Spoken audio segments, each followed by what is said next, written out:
Okay, so the next piece of this, go ahead and add one more worksheet to your IDWs so you can have your dimensions and that one last piece in here.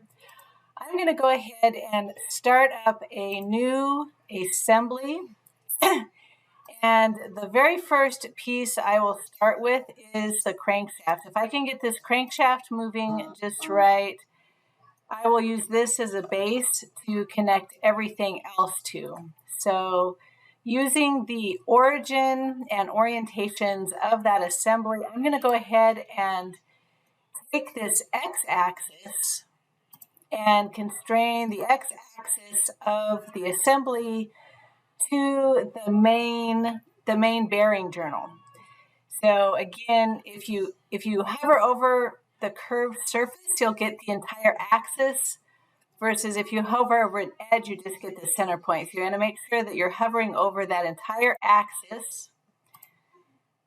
And after every constraint, so each one is going to show up underneath the part that it's constrained to, and you can always right-click, erase it, suppress it if you want to just temporarily turn that thing off.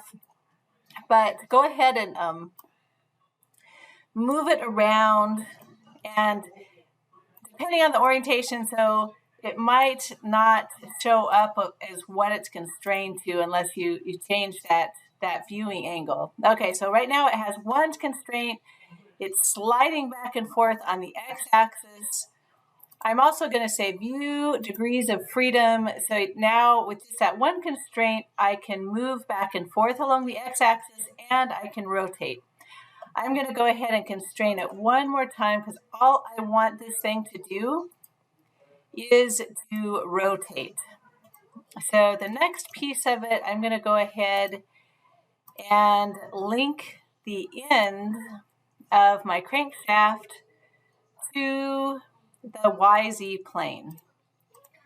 So now I have the motion going in the way I would like it to go. So see this, and it's only rotating around this main bearing journal. Okay, the next piece, and you're going to be tempted to pull in the assembly of the connecting rod and piston and wrist pin and all of that stuff together.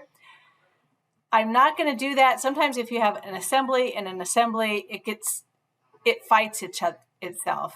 So I'm going to go ahead and just pull in the piston all by itself. Hopefully you have everything saved into just one folder. So we're going to have 4 of these guys, and I'm going to go ahead and pull in the connecting rod top.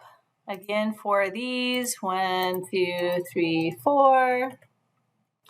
And I will pull in the base of the connecting rod. So 1, 2, 3, 4.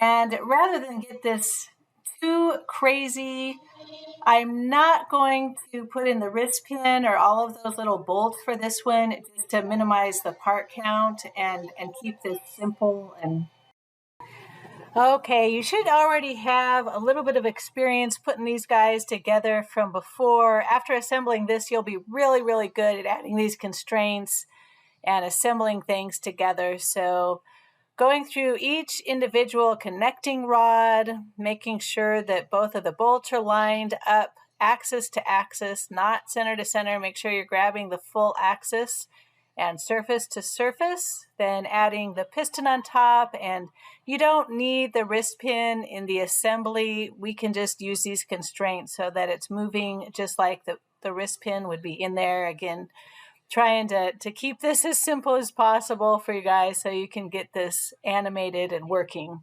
Okay, so attaching the connecting rod up here to the connecting rod journal. Make sure you're grabbing the journal and not the main bearing.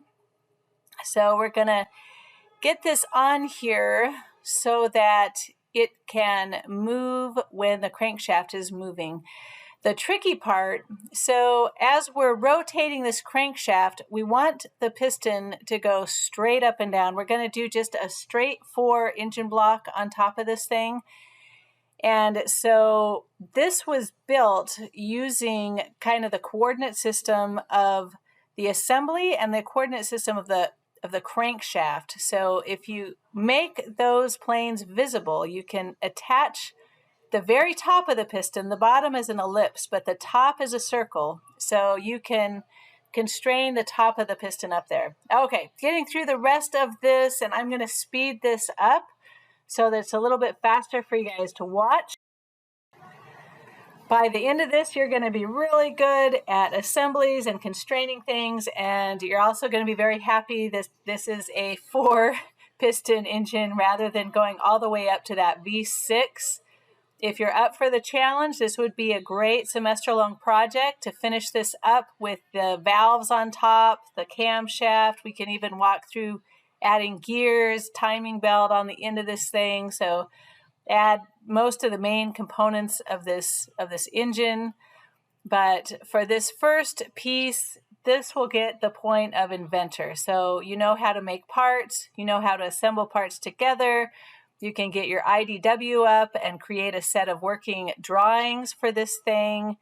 And you can even mess around with presentations, although that's not usually part of engineering diagrams, but those IPNs are really fun as well to put together. And again, if this gets too frustrating, let me know. I can set up a WebEx to go through this stuff. The first one is going to be frustrating. By the time you get to this last piston, this is practice. You get faster at it as you practice it, and you should be pretty darn confident by the end of this thing and getting everything constrained and moving like it is supposed to be moving on this. For this next piece, I'm going to show you how to create a driven constraint. To do that, I want you to make the working planes visible, both of the assembly and the crankshaft. And we're going to put a different kind of constraint on this, where instead of surface to surface or axis to axis, we're actually going to look at the angle formed between these two planes. So I'm going to come over here to the assembly, pop it over one, and initially I'm going to set this angle to 0. And that might seem strange, but then we're going to drive what this angle is, and that is going to animate the motion of our motor. So first I'll set that angle to 0, and now I'm going to find that constraint over here on the left-hand side, right-click and drive. So right-click, drive, and I'm going to change the angle between these two planes all the way up. Just to keep it going, I'll just say 1,000 degrees. So it'll go 0 to 1,000 degrees, and it's just going to keep changing that angle and changing that angle. So this is a quick, fast, easy way to animate motion, see how parts are moving relative to one another, if there's any overlaps going on.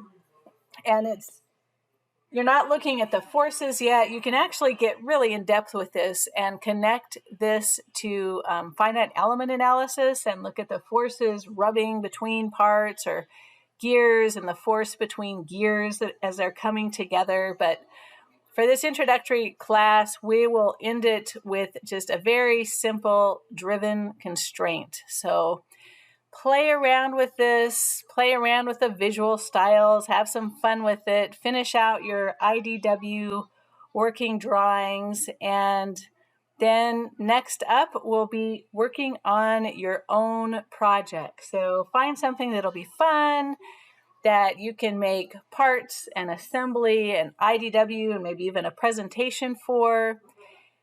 It should be something that you're kind of thinking through the dimensions of what it should be yourself. If your idea has changed a little bit from the start of the semester, that's fine.